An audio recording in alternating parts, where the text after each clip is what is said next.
svoju tému a my sa na ňu veľmi tešíme. Dúfam, že Ako aj vy. ľudia. Všetci? Áno? Ale to musíte zakričať. Dobre, tak ideme na to. Števko. Poďme tancovať s jedným detkom. Ja mám také krásne video, ktoré som objavil tentokrát na internete.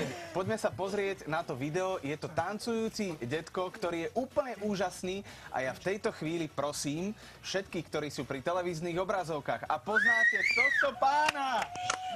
Má to aj trošku hudby, samozrejme. Poznáte tohto pána, tak prosím vás, dajte nám vedieť, kto to je, lebo ja by som ho veľmi rád pozval do Telerána a bol by som veľmi rád, keby sa stal hosťom v našom vysielaní. Takže ak ste náhodou spoznali tohto pána, prosím, dajte nám vedieť. A je Slovák?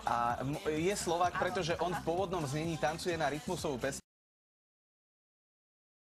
A je Slovák? Je Slovák, pretože on v pôvodnom znení tancuje na rytmusovú pesničku.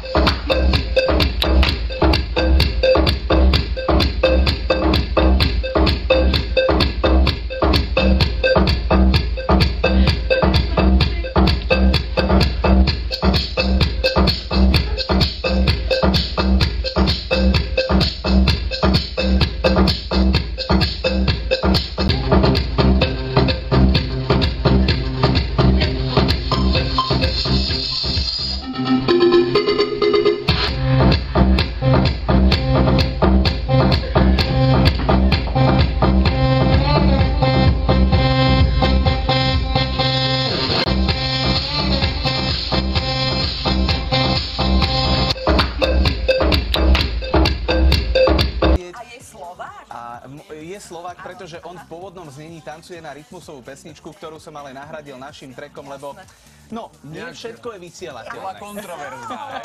Výborný. Takže prosím vás, ešte raz, ak poznáte tohto pána, sprocha@markiza.sk, pošlite nám, prosím vás, kontakt na neho. Budeme veľmi radi, keď toto bude hosť v našom Teleráne.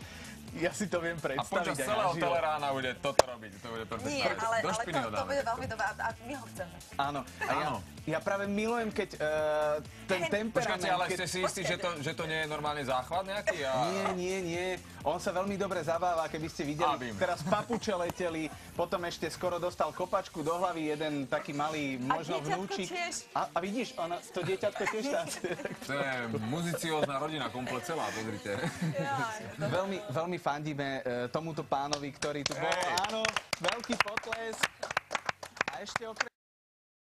A je Slovák? Je Slovák, pretože on v pôvodnom znení tancuje na rytmusovú pesničku.